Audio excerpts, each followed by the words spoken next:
الحمد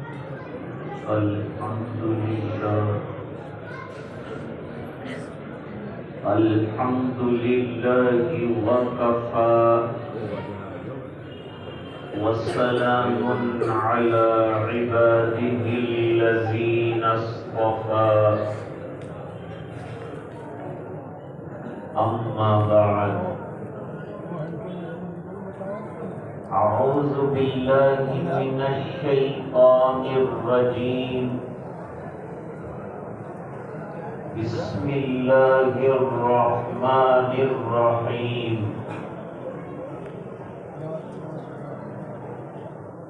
إنا نحن نزلنا الذكر وإنا له لحافظون صدق الله العظيم.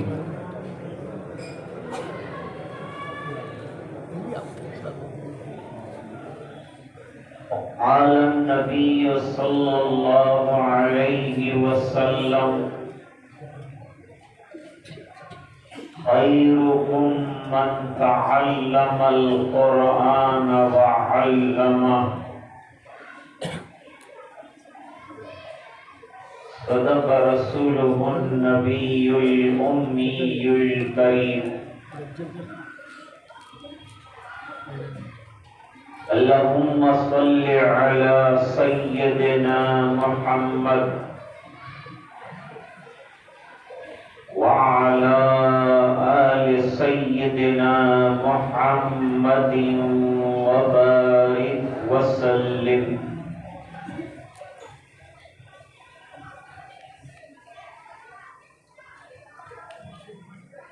آج کے متبرک اجلاس کے صدر باوقار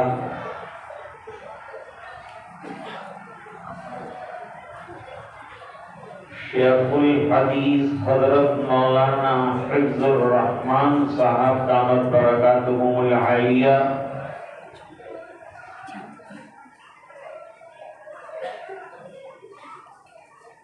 مدیر دارالعلوم،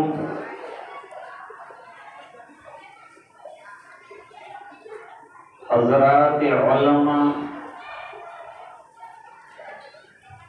طلباء عزیز اور حاضرین مجلس،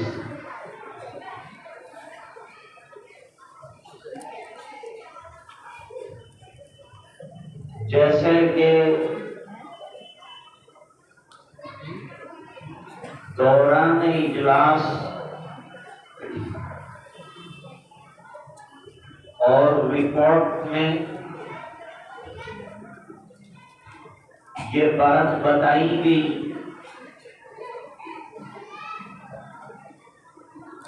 کہ آج کا اجلاس اصل میں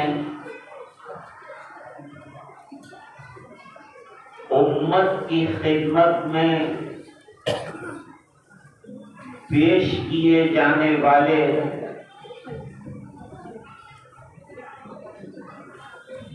مدرسہ احیاء العلوم کے 9 خوش نصیب طلباء ہیں،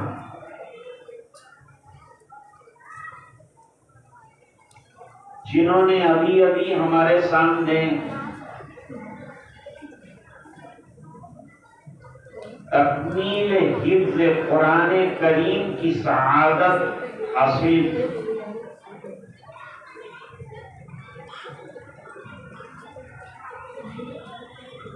مجھے حکم ہے کہ قدر طویل بیان کروں، لیکن مجبوری یہ ہے کہ میں نے حضرت صدر محترم سے عشاء کا وقت پوچھا تو انہوں نے بتلایا کہ وہ گزر چکا۔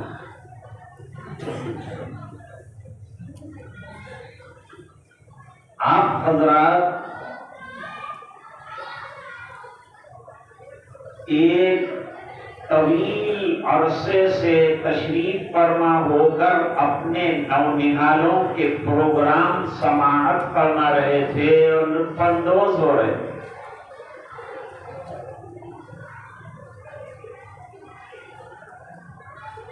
آپ حضرات کا اتنی دیر تک تشریف رکھنا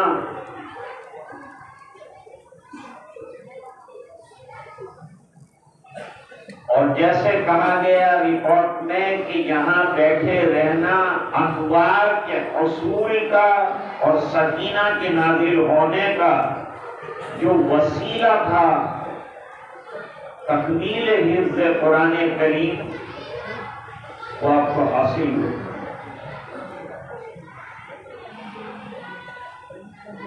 ابھی ہم لوگ عشاء کی نماز کے انتظار میں بیٹھے ہیں سب باوضو اور انتظار صلاۃ میں بیٹھنے والے کو صلاۃ کی فضیلت حاصل ہوتی ہے اور ثواب ملتا ہے. حدیث شریف میں فرمایا کہ جو انتظار صلاۃ میں بیٹھتا ہے اور جب تک باوضو رہتا تب تک اللہ تعالیٰ کے فرشتے اس کے لیے دعائیں کرتے رہتے ہیں.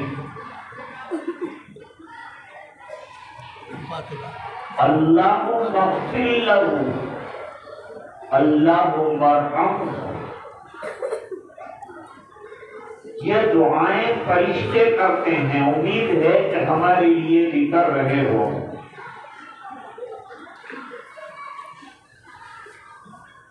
تھوڑی دیر مزید آپ کا وقت لیتا ہوں.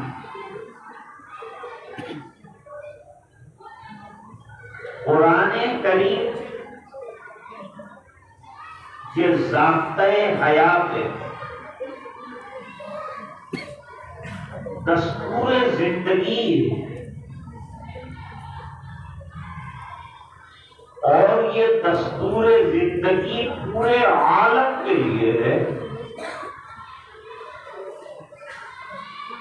مسلمانوں کو یہ غلط فہمی ہو گئی کہ قرآن کریم صرف ان کی کتاب ہے. قرآن کریم پورے عالم کے لیے آیا ہے اور پوری دنیا کے لیے قیامت تک کے انسانوں کے لیے ہدایت کا سامان ہے اور مینارہ نور ہے، شمع ہدایت ہے.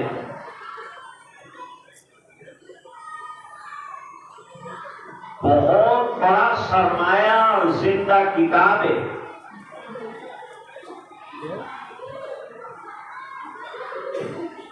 اگر پوری دنیا کے لوگ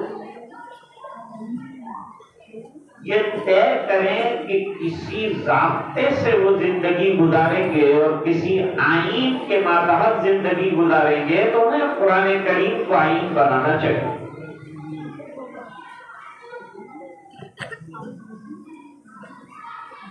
اپنوں نے بنایا وہ کامیاب ہوئے، صحابہ نے بنایا کامیاب ہوئے،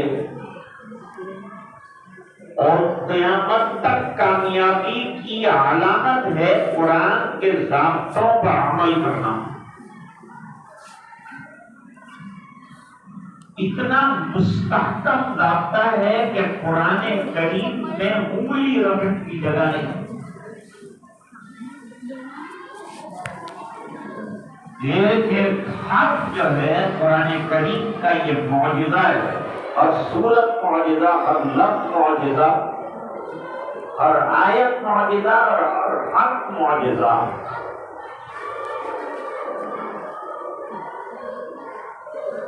اتفاق سے اللہ تعالیٰ نے ہم کو یہ عجیب نعمت عطا فرمائی.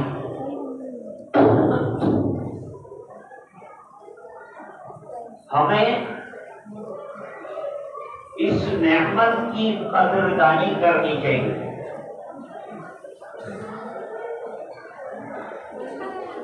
ابھی آپ نے سنا ہوگا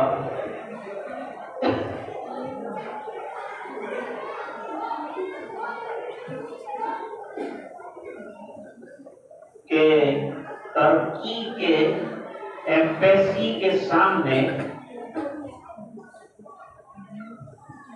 ایک اسلام دشمن حکومت نے قرآن کریم جلانے کی پرمیشن دی اور قرآن کریم جلایا بھی گیا.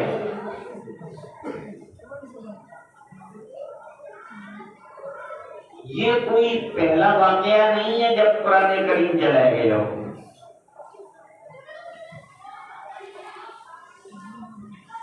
ایسے پاگلوں کی کمی نہیں رہی جنہوں نے قرآن کریم کو جلایا ہے.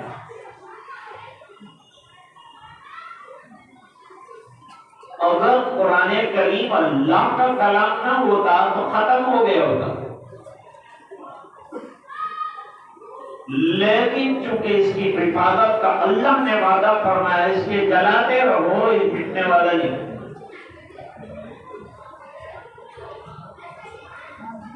اب سوال یہ ہے کہ قرآن کریم کو جلاتے کیوں ہیں؟ کیوں تو اسلام پر اعتراض کرنے والوں کی کمی نہیں ہے.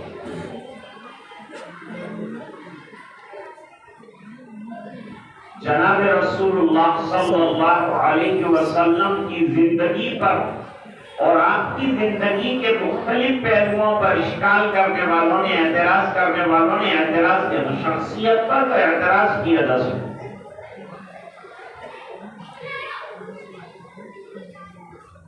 لیکن قرآن کریم اتنا مستحکم اور اتنا مضبوط ضابطہ ہے کہ اس پر انگلی رکھنے کی جگہ نہیں تو جلا کر اطمینان کرو. دلوں کو سکون دینے کے لیے جلاتے ہیں، کیونکہ اعتراض تو کر سکتے نہیں. ایسا قرآن کریم میں کچھ ہے ہی نہیں کہ کوئی اعتراض کرتا. جب اعتراض کی گنجائش نہیں تو پھر جلا کر جو ہے دلوں کی بڑاس نکال رہے ہیں.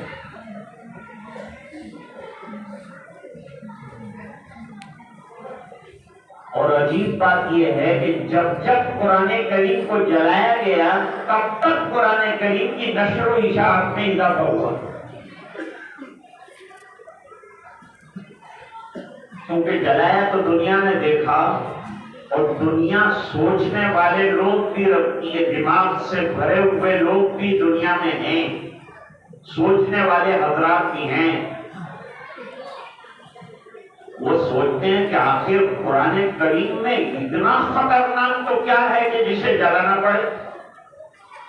ہستی سے ناپید کرنے کی کوشش کی جائے، اتنا خطرناک مضمون کیا ہے؟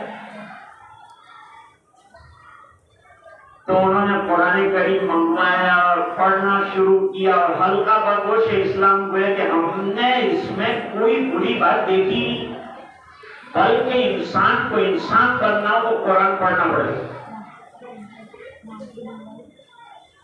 دم توڑتی ہوئی انسانیت کو قرآن کریم نے سہارا دے کر کہاں سے کہاں پہنچایا. تاریخ آپ کے سامنے گواہ ہے. عرب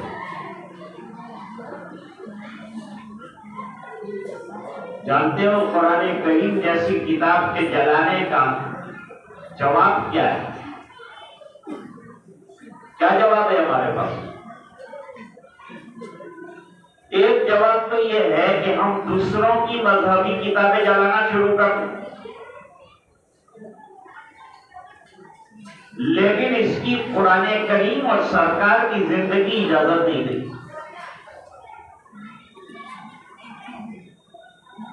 تو آپ نے نہیں سنا ہوگا کسی نے بائبل جلائی،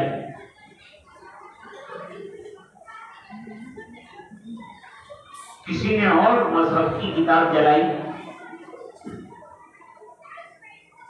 یہ کام ہمارا نہیں، یہ جن جڑوں کا کام ہے جلانا. ایمان والوں کو بڑا اطمینان ہے کہ جلاؤ جلاؤ جلاؤ، کوئی بات نہیں ہے. اوراق جلا سکتے ہو، کاغذ جلا سکتے ہو، کروڑوں سینوں میں جو قرآن ہے وہ نہیں جلا سکتے. اس کا بہترین جواب یہ ہے کہ قرآن کریم کے حافظ جو ہیں زیادہ سے زیادہ بناؤ. ہر گھر میں ایک حافظ قرآن بننا طے.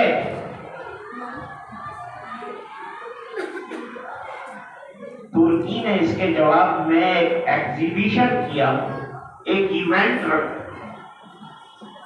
جواب دیا ان لوگوں کو۔ جواب کنسٹرکٹیو ہونا چاہیے، تعمیری جواب ہونا چاہیے، تخریبی جواب ہمارا کام نہیں ہے، تخریب کاری ہمارا کام ہی نہیں، دہشت گردی ہمارا کام، دہشت گردی تو یہ لوگ کر رہے ہیں، ان کو لوگ خاموشی سے دیکھ رہے ہیں، ان پر دہشت گردی کا الزام نہیں لگایا جا رہا ہے۔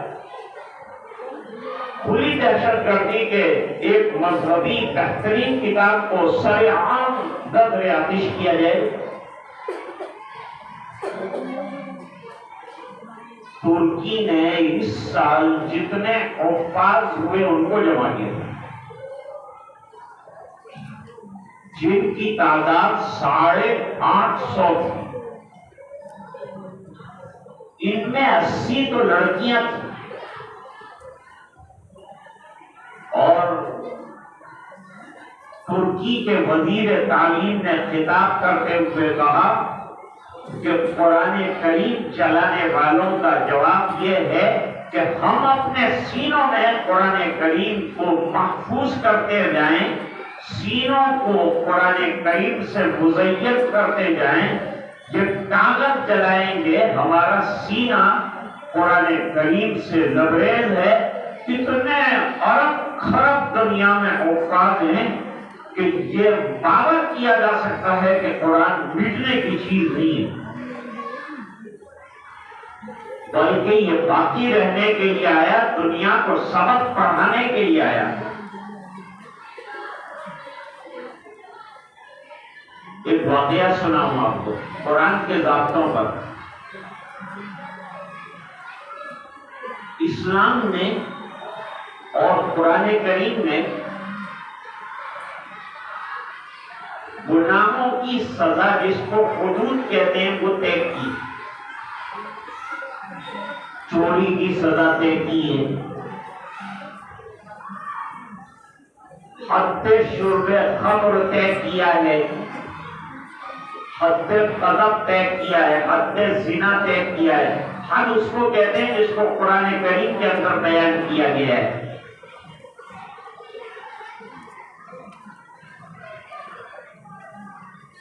اب چوری کی سزا ذرا سخت ہے، 10 درہم یا اس سے زیادہ کی چوری اگر کی جائے تو سیدھا ہاتھ پہنچے سے کاٹا جائے، یہ ضابطہ ہے۔ السارق والسارقۃ فاقطعوا ایدیہما، ایک پنشمنٹ کی خالی ہم بات کرتے ہیں۔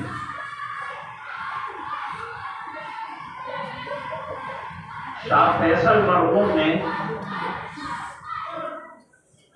امریکہ کے صدر کے جواب میں کہا تھا، امریکہ کے صدر نے کہا کہ اسلام میں بہت سخت سزائیں ہیں، اس کو ذرا لو کر دیا جائے، پنشمنٹ جو دیا جاتا ہے اس کو کم کر دیا جائے۔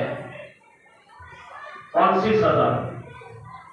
کہ آپ کے یہاں کوئی چوری کرتا ہے، ہاتھ کاٹ دیتے ہیں، بیچارے کو بیکار کر دیتے ہیں۔ سماج کو وہ بیکار کرتے، اس سے پہلے اس کو بیکار کرنا ضروری ہے۔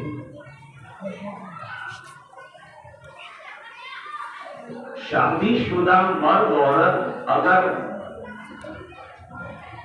ثابت ہو جائے کہ انہوں نے بدکاری کی تو اسلامی کورٹ ان کو سزا دے گی، اور اسلامی کورٹ سزا دے گی سخت گھسان۔ ایک صاحب نے مجھ سے پوچھا کہ یہ پتھر مار مار کے مار ڈالنا کیوں رکھا ہے؟ شادی شدہ ہونے کے باوجود بدکاری کرے تو اس کی عقل پر پتھر پڑے تھے، اس بنا پر اس کو پتھر مار مار کے ختم کیا جائے۔ کہ تیرے گھر میں بیوی موجود تھی، پھر دوسرے پر نظر ڈالنے کی کیسے گنجائش نہیں کی؟ سماج کو پاک کرنا ہے۔ والذین هم لفروجهم حافظون،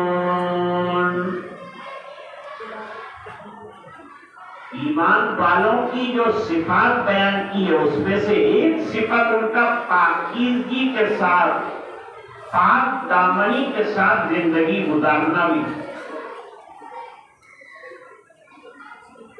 دہلی میں ایک لڑکی کو بس کے اندر بدکاری کا کچھ اوباشوں نے شکار بنایا، پھر بس سے باہر پھینک دیا۔ لڑکی نے لاکھوں روپے کا علاج کرایا، اچھی نہ ہو سکی، وہ مر گئی۔ اس کو بڑا غم تھا کہ میں پڑھنے جا رہی تھی اور یہ کیا ہو گیا۔ صبح کا وقت تھا تو دہلی میں پڑھی لکھی عورتوں نے ریلی نکالی کہ اسے سزا دی جائے، اور پھر یوں کہا کہ تمہارے پاس سزا نہیں ہے، سزا اسلام کے پاس ہے، لہذا اسلامی سزا دی جائے تاکہ آئندہ کے لیے یہ سلسلہ ہمیشہ کے لیے بند ہو جائے۔ بینر لے کر نکلی، قرآن جو کہتا ہے، احادیث جو کہتی ہیں، وہ طریقہ سزا اختیار کیا جائے۔ تمہارے پاس وہ سزا نہیں ہے جو ایسے اوباشوں کو گناہوں سے روک سکتی ہے۔ شاہ فیصل مرحوم نے کہا کہ کیا ہماری سزا سخت ہے تو آپ ہاتھ کاٹتے، اس کو تھوڑا لائٹ کر دیجیے۔ This punishment is very heavy for the people. Let it become lighter. اس کو کم کیجیے۔ تو شاہ فیصل نے پوچھا آپ کے یہاں چوری کا گراف کیا ہے، تو بدکاری کا گراف کیا ہے؟ امریکی صدر نے کہا ہر آدھے گھنٹے میں چوری ہوتی ہے اور $10 کے لیے جانے بھی لوگ لیتے ہیں، اور only $10۔ The people kill the other person. No hospitality at all.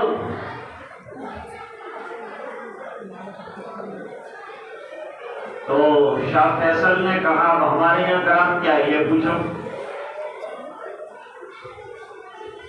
تمہارے یہاں آدھے گھنٹے میں ایک چوری ہوتی ہے، آدھا گھنٹے میں ایک زنا ہوتا ہے، ہمارے یہاں عالم یہ ہے کہ 10 سال میں ایک چور نہیں ملا، اور دروازے کھول کر عورت سوتی ہے مجال ہے کہ کوئی انگلی اٹھائے اور کوئی بد نظری کرے۔ یہ اسلام کے قانون کی چمک اور اس کی طاقت ہے۔ مصر میں ایک گاؤں ہے، اس کا نام ہے، ڈاکٹر مرسی کے زمانے میں یہ گاؤں کا نام چینج کر دیا گیا ہے۔ اس گاؤں کا نام ہے عرب القرآن۔ اس گاؤں کا نام عرب القرآن۔ کیا خوبی ہے اس گاؤں میں؟ اس گاؤں کی بستی ہے 40,000 اور دارالعلوم ہے 45 اور مکتب ہے 350، اور گاؤں کا کوئی بچہ، کوئی بچی، کوئی بوڑھا، کوئی جوان، کوئی خاتون حفظ قرآن سے خالی نہیں۔ یہاں تک کہ جو دماغی معذور ہیں وہ بھی حافظ ہیں، اور جو بچپن میں یاد نہیں کر سکے وہ اب مدرسوں میں اور مکاتب میں داخل ہو کر قرآن کریم یاد کر رہے ہیں، اور ہو چکا یاد، یہاں تک کہ پورے گاؤں میں ایک بھی غیر حافظ نہیں ہے۔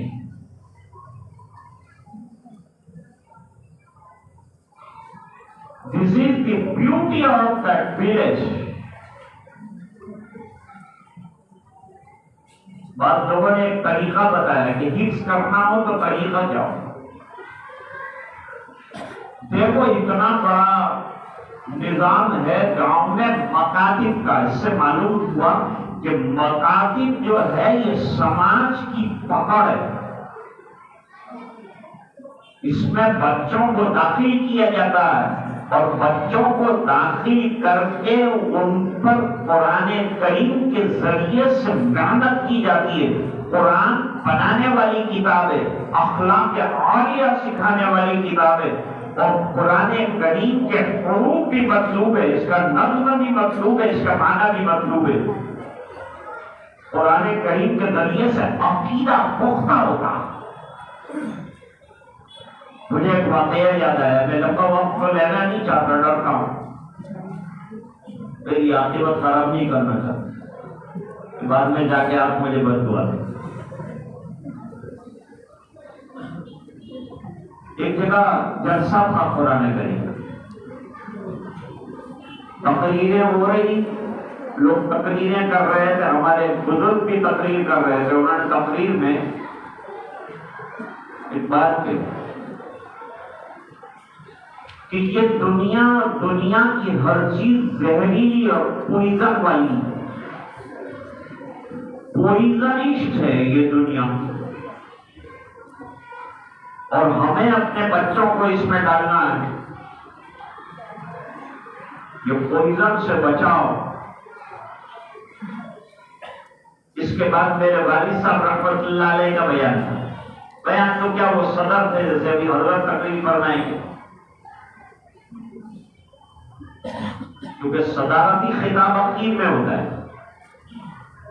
حضرت صدر محترم کا خطاب میرے بعد ہوگا.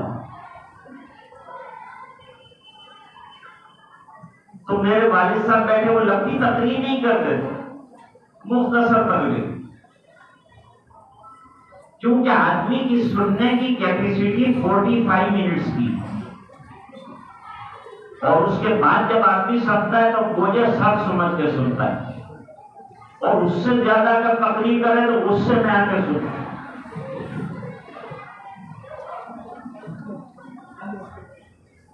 میرے والد صاحب نے کہا یہ بات تو حضرت نے بالکل بجا فرمائی, یہ بات تو بالکل درست فرمائی کہ دنیا پوئزن ہے, پوئزن, یہ مادی دنیا ہے, مٹیریلزم جو ہے, دس از اے پوئزن, a vast poison for the people, for the generations. لیکن اللہ تعالیٰ نے ہر پوئزن کے لیے تریاک رکھا ہے.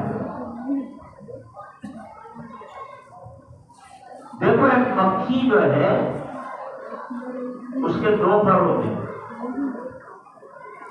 اللہ نے کچھ ایسا نظام بنایا ہے کہ ایک پر کے اندر مکھی کے بیماری کے بیکٹیریا ہوتے ہیں, اور دوسرے پر کے اندر شفا کے جرمز ہوتے ہیں. کتنی قریب ہے بیماری اور کتنی قریب ہے شفا. حدیث شریف میں فرمایا کوئی بیماری اللہ تعالیٰ نے دنیا میں ایسی نہیں اتاری کہ جس کی شفا بھی نہ اتاری. ہر بیماری کی شفا, لیکن اب پہنچنا ہے وہ شفا تک, وہ دوا کہاں ہے اس کو تلاش کرنا ہے. وہ تلاش کرنا انسانیت کے ذمہ ڈالے گی. انسان ڈھونڈ رہے ہیں, تلاش کر رہے ہیں, طرح طرح کی بیماریاں وجود میں آئی اور اس کے علاج جو ہے سامنے آ رہے ہیں, آتے جائیں. تو مکھی جب کسی مشروب میں گرتی ہے تو وہ اپنا بیماری والا پر ڈالتی ہے. کیوں ڈالتی ہے یہ تو علماء بتائیں گے, لیکن وہ بیماری والا پر ڈالتی ہے. کہتے کسی کے پاس اور کھانا نہیں ہے اور مشروب نہیں ہے, اور وہ یہی کھانے پہ اکتفا کرنا چاہتا ہے, تو اب کیا کرے؟ قربان جائیے آقا نامدار تاجدار مدینہ جناب رسول اللہ صلی اللہ علیہ وسلم, آپ نے فرمایا مکھی کا دوسرا پر جس میں شفا ہے اس کو ذرا اندر ڈبا دیجیے، آپ کو برا تو لگے گا، لیکن سائنس کا خیال یہ ہے، سائنٹسٹ یہ کہتے ہیں کہ دوسرے پر میں واقعی شفا کے بیکٹیریا ہیں جو بیماری کے جرس کو کھا جاتے ہیں، اور یہ کھانا غیر مفید نہیں رہتا بلکہ آپ کی صحت کے لیے کوئی پرابلم کریٹ نہیں کرتا یہ کھانا۔ صرف اتنا کیا آپ نے کہ مکھی کو ذرا سا اندر ڈبا دیا، ادھر بیماری ادھر شفا۔ جب بیماری اندر جا چکی ہے، بیماری والا کھائیں گے بیمار ہو جائیں گے، تو شفا کا راستہ بتا دیا۔ اس سے نقطے پر پہنچے ہم لوگ۔ قرآن کریم کی جو شؤون ہے بے شمار ہے، کیونکہ قرآن کریم اللہ کا کلام ہے اور قدیم ہے، اور باری تعالیٰ کی صفات میں سے ہے باری تعالیٰ کا کلام، اور ظاہری بات ہے کہ باری تعالیٰ کی شؤون اور صفات جو ہیں وہ اتنی ہیں کہ پوری دنیا کے سمندروں کو روشنائی بنا دیا جائے اور دنیا کے درختوں کو قلم بنا دیا جائے اور لکھا جائے اللہ کی صفات اور اللہ کے کمالات کو، تو لکھ نہیں پائیں گے۔ اتنی قرآن کریم کی شؤون ہے، تو اس پر تو انگلی رکھ نہیں سکتے۔ یہ لفظی قرآن جو ہم پڑھتے ہیں نا، وہ لفظی قرآن ہے، اس کے بھی بڑے ثواب اور اس کے بھی بڑے فوائد بنتا ہے۔ فرمایا جو تہجد میں اٹھ کر قرآن کریم پڑھتا ہے تو فرشتہ اس پڑھنے والے کے منہ سے اپنا منہ لگا دیتا ہے، اور جو انوار نکلتے ہیں وہ تمام جا کر فرشتے کے منہ سے ہوتے ہوئے باہر پھیلتے ہیں۔ سکینہ اور رحمتوں کا نزول ہوتا ہے قرآن کریم کی تلاوت پر۔ گھروں میں آج تلاوت کی ضرورت، ماں بہنوں کو بھی تلاوت کرنا چاہیے، ہم کو بھی تلاوت کرنا چاہیے، اور جن لوگوں نے قرآن کریم حفظ کیا ان کے لیے تو قرآن کریم کا پڑھنا بہت آسان ہے، اور ضروری بھی ہے کہ غور کریں قرآن کریم۔ واضح کر رہا تھا کہ وہ لفظ قرآنی جو ہے اس کی شؤون بے شمار ہے، الفاظ قرآنی کی شؤون جو ہے بے شمار ہے، اور حضور پاک صلی اللہ علیہ وسلم کی ذات جو ہے عملی قرآن ہے۔ تو جب علمی قرآن کی شؤون ابدی ہے اور ختم نہیں ہوتی، اس طرح حضور پاک صلی اللہ علیہ وسلم کی سیرت مقدسہ کے کتنے پہلو ہیں کہ ختم ہو گئی، کیونکہ وہ عملی قرآن ہے۔ تو میرے والد صاحب رحمۃ اللہ علیہ نے عجیب بات بیان فرمائی، سیدھی بات لیکن بہت اچھی۔ فرمایا ہر پوائزن کے لیے کوئی نہ کوئی تریاق جو ہے وہ رکھا ہے اللہ تعالیٰ نے، اور دنیا پوائزن ہے تو پھر اس کا تریاق قرآن ہے۔ مکاتب میں قرآن کریم پڑھایا جاتا ہے، اور مکاتب کے اساتذہ کو معمولی مت سمجھو، اس بنا پر کہ یہ عقیدوں کی جڑوں کے مضبوط ہونے کی جگہ ہے مکاتب، اور اس پر محنت کرنے والے اساتذہ کرام ہیں۔ لہذا مکتب کو قدر کی نظر سے دیکھنے والوں کے لیے ضروری ہے کہ اس میں پڑھانے والے اساتذہ کرام کو معقول تنخواہیں دی جائے، اور مکاتب کو ترقی دی جائے، اور مکاتب کو قوت دی جائے، طاقت دی جائے، تاکہ ہمارا آنے والا جنریشن جو ہمارے عقائد کو اکھاڑ کر پھینکنے کی آج محنت ہو رہی ہے، اور ہماری لڑکیاں غیروں کے ساتھ چلی جا رہی ہیں، اگر ان کا عقیدہ مضبوط ہوتا، ان کا ایمان درست ہوتا تو وہ اس طرح سے بھاگ نہ جاتی، لیکن پڑھانے میں ہماری کمزوری رہی اور ہمارے عقائد میں کمزوری رہی، جس کے نتیجے میں وہ لڑکی باہر بیٹھی۔ اس لیے دو چیزوں کا خیال رکھیں، مکاتب ہماری سوسائٹی اور اسلامی کمیونٹی کی جان ہے، اس کو مضبوط تر کرنا پڑے گا، اور اس کی تعلیم کو انتہائی طور پر مضبوط بنانا پڑے گا۔ نمبر 2، تعلیم کو مضبوط بنانے کے لیے تعلیم دینے والوں کی قدر کرنی پڑے گی، اور تعلیم جو دینے والے ہیں ان کو اس حد تک تنخواہیں اچھی دی جائیں کہ وہ انتہائی اطمینان کے ساتھ آپ کے بچوں کو پکا مسلمان بنا کر ایسا بنائیں کہ آپ کی انگلی پکڑ کر آپ کو جنت میں لے جائیں۔ یہ بہت ضروری ہے۔ چلتے چلتے ایک بات یاد آ گئی، ابن دقیق العید ایک بزرگ ہے، قبرستان میں کھڑے ایک قبر پر فاتحہ خوانی کر رہے تھے۔ قرآن کریم کے جو عجائبات ہیں وہ میں آپ کو بتلاتا ہوں کہ قرآن کریم کے عجائبات کیا ہیں۔ یہ جتنے 9 بیٹھے ہیں یہ سب قرآن کے عجوبے ہیں، قرآن کریم کا اعجاز ہے، قرآن کے معجزے ہیں۔ جب تک قرآن رہے گا قرآن کے معجزے یہ بچوں کی شکل میں ظاہر ہوتے رہیں گے۔ اللہ تعالیٰ نے یہ بچوں کے سینوں کو لے لیا اور اس کے اندر اپنی کتاب کو رکھ کر اپنی کتاب کی حفاظت۔ اب ان کا درجہ کتنا اونچا ہو گیا کہ ان کے سینے میں قرآن کریم رکھا ہے۔ کسی جویلری باکس کے اندر 10 لاکھ روپے کا ہیرا رکھ دے تو جویلری باکس کتنا قیمتی بن جاتا ہے۔ اس طرح سے یہ جویلری باکس ہے، قرآن جویل ہے بہت قیمتی، اس کے سنبھالنے کے لیے اللہ تعالیٰ نے یہ سینوں کو منتخب فرمایا۔ تو یہ سینے کتنے مبارک ہوئے، اور وہ لوگ جو ان کے سینوں کو قرآن سے بھر رہے ہیں وہ حضرات کس قدر مبارکباد کے قابل ہیں۔ ابن دقیق العید کو پوچھا کہ آپ یہاں کیا کر رہے ہیں؟ تو کہا میں فاتحہ خوانی کر رہا ہوں۔ کس پر فاتحہ پڑھ رہے ہیں؟ جواب دیا میرے ایک شاگرد پر فاتحہ پڑھ رہا ہوں، 8 دن پہلے اس کا انتقال ہو۔ کیا دیکھا؟ خواب میں آیا وہ طالب علم، وہ شاگرد، اور اس نے آ کر کہا جب مجھے دفنایا تم لوگوں نے تو ایک بھیانک اور خونخوار کتا جو ہے میرے اوپر مسلط ہو گیا۔ اب میں اسے ہٹاتا تھا وہ ہٹتا نہیں تھا، میں ہٹاتا تھا وہ ہٹتا نہیں تھا۔ اتنے میں ایک خوبصورت اور حسین انسان آیا اور اس نے آ کر وہ کتے کو بھگایا، دور کیا اور کہا خبردار اس کے پاس مت آنا، میں موجود ہوں اس کی حفاظت کرنے کے لیے۔ پوچھا کہ وہ نوجوان کون تھا؟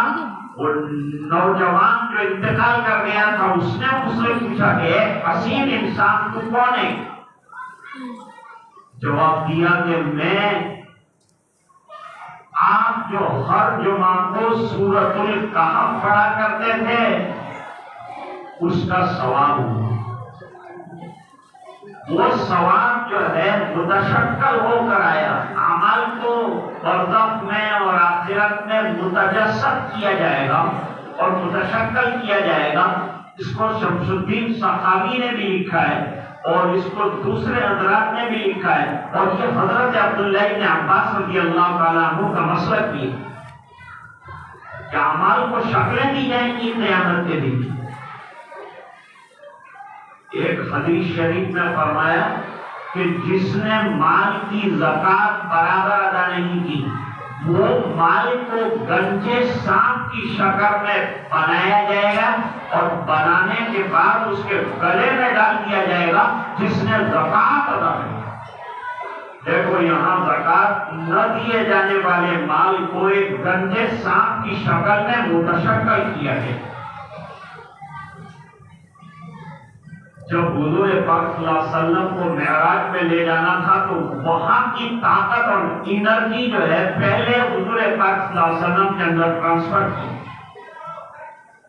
اور اس کے بعد سینے میں سے کچھ نکالا گیا اور حضرت جبریل علیہ السلام ایک کشت جنتی لے کے آئے تھے، اس کے اندر ہیرے اور جواہرات تھے، وہ اندر اٹھیل دیا گیا۔ پوچھا گیا کہ یہ ہیرے اور جواہرات کیا تھا؟ فرمایا ایمان اور حکمت۔ اب ایمان اور حکمت کہاں سے لائے؟ تو متشکل لائے، ہیرے اور جواہرات کی شکل۔ تو آج یہ کر رہا تھا کہ بھائی یہ بہت بڑی نعمت ہے۔ ایک طریقہ بات لوگوں نے شروع کیا گاؤں کے اندر کہ ہمارا بچہ جلدی حافظ قرآن ہو جائے، 7 سال کی عمر میں حافظ قرآن ہو جائے، 6 سال کی عمر میں حافظ قرآن ہو جائے، اس کے لیے انہوں نے طریقہ یہ اختیار کیا کہ ماں جب حاملہ ہوتی پتہ چل جاتا کہ اس کو حمل ٹھہر گیا ہے اور حمل ظاہر ہو جاتا ہے، ماں کو تمام دنیا کے کام چھوڑا دیتے اور اس کو بولنے کی بھی زیادہ ضرورت سے زیادہ بولنے کی اجازت نہیں، بس قرآن پڑھتے رہنا ہے، قرآن پڑھتے رہنا ہے، قرآن پڑھتے رہنا ہے۔ نتیجہ اس کا یہ ہوتا ہے کہ جب بچہ پیدا ہوتا ہے تو قرآن کریم کا ایسا اثر لے کر پیدا ہوتا ہے کہ 5 سال سے اس کو یاد کرانا شروع کرتے ہیں، اس نے ماں کے پیٹ میں قرآن کریم سنا ہے، وہ بہت جلدی قرآن کریم 7 سال کی عمر میں حفظ کر لیتا ہے۔ قطب الدین بختیار کاکی رحمت اللہ علیہ کے واقعات میں لکھا ہے کہ ان کو خواجہ حمید الدین ناگوری رحمت اللہ علیہ کی خدمت میں قرآن کی بسم اللہ کرنے کے لیے پیش کیا گیا ہے۔ خواجہ صاحب نے فرمایا پڑھو بسم اللہ الرحمن الرحیم، تو مسکرا کر خواجہ صاحب نے فرمایا کہ 20 پارے ماں سے سن سن کے ماں کے پیٹ سے یاد کر کے آیا ہوں، 21ویں پارے سے شروع کر۔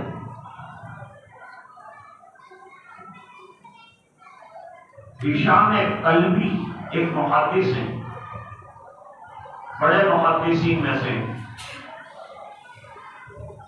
وہ کہتے ہیں کہ 2 کام میں نے ایسے کیے کہ کوئی نہیں کرتا، عجوبہ روزگار 2 کام کیے، ایک قابل ستائش ہے اور ایک قابل تعجب ہے۔ ہشام قلبی نے قرآن کریم 3 دنوں کے اندر حفظ کیا، روزانہ 10 پارے یاد کیے، 3 دن کے اندر قرآن کریم حفظ کر لیا، یہ بڑا کارنامہ انجام دیا۔ نمبر 2 ایسا کام کہ کوئی بھی نہیں کرتا ہوں، میں کر بیٹھا، میرے دل میں خیال آیا کہ میرا حافظہ کتنا قوی ہے، میں کتنا میموری پاور کتنا میرا زیادہ ہے، ذرا سا دل کے اندر خیال آیا، تو داڑھی جو ہے وہ ایک مشت سے نیچے جو ہے کاٹنے کی گنجائش ہے، اجازت ہے، تو انہوں نے وہ مشت اپنی پکڑی، نائی کی مشتی اپنی مشت تھی، وہ پکڑی انہوں نے اور پکڑنے کے بعد نیچے سے کاٹنے کے بجائے اوپر سے کاٹے۔ کہتے ہیں کہ ایسا کام جو بے وقوف بھی نہیں کرتا وہ مجھ سے صادر ہو گیا۔ تو قرآن کریم کا حفظ کرنا مسئلہ لکھا علماء نے، مسئلہ یہ لکھا ہے کہ ایک مسلمان کو قرآن کریم کی ایک آیت کا یاد کرنا فرض عین ہے، ایک بات۔ نمبر 2، ایک لمبی آیت یا 3 چھوٹی آیتیں یاد کرنا اور حفظ کرنا واجب ہے، اور پورا قرآن کریم ایک مسلمان مکلف کو حفظ کرنا سنت ہے۔ حضرت عائشہ رضی اللہ تعالیٰ عنہ بہت بڑی حافظہ تھی قرآن کریم، چھوٹی چھوٹی عمر میں بھی لوگوں نے یاد کیا ہے اور بڑی عمر کے اندر بھی لوگوں نے یاد کیا ہے۔ چنانچہ حضرت مولانا یحییٰ کاندھلوی رحمت اللہ علیہ کے بارے میں آیا کہ جب ان کا دودھ چھوڑایا گیا تو ان کو 6 رکوع قرآن کریم کے یاد تھے، اور 7 سال کی عمر میں پورا قرآن کریم حفظ کر لیا، اور بڑی عمر میں یاد کرنے والوں کی بھی ایک لمبی فہرست ہے جس کا وقت نہیں بیان کرنے کا۔ حضرت گنج شکر رحمت اللہ علیہ فرماتے ہیں کہ جو قرآن کریم یاد کرنا چاہتا ہو اس کو چاہیے کہ پہلے سورہ یوسف یاد کر لے۔ ایک اور بزرگ فرماتے ہیں، اور بلکہ خواجہ قطب الدین بختیار کاکی رحمت اللہ علیہ فرماتے ہیں کہ جو روزانہ سورہ یوسف پڑھتا رہے گا اس کو قرآن کریم بہت جلدی حفظ ہو جائے گا اور بھولے گا نہیں۔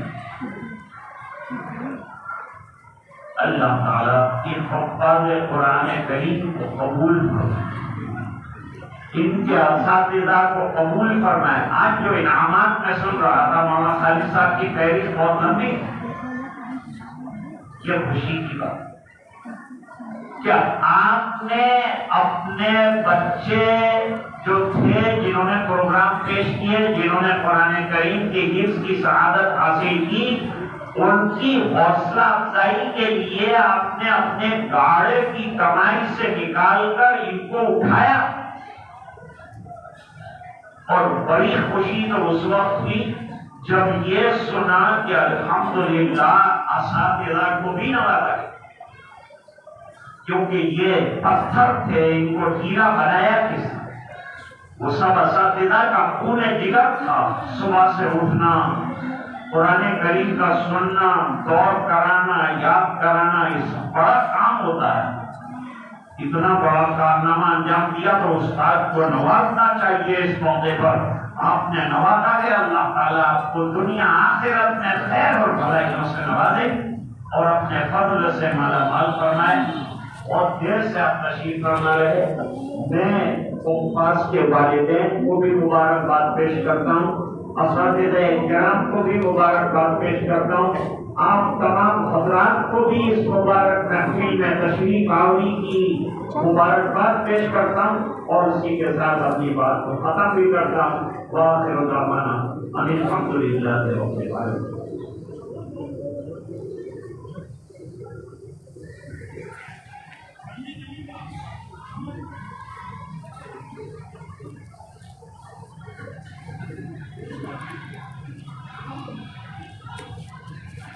اللهم لك الحمد كما ينبغي لجلال وجهك وعظيم سلطانك۔ اللهم صل على سيدنا محمد وعلى آل سيدنا محمد وبارك وسلم۔ رب اغفر وارحم وتجاوز عما تعلم إنك أنت الأعز الأكرم۔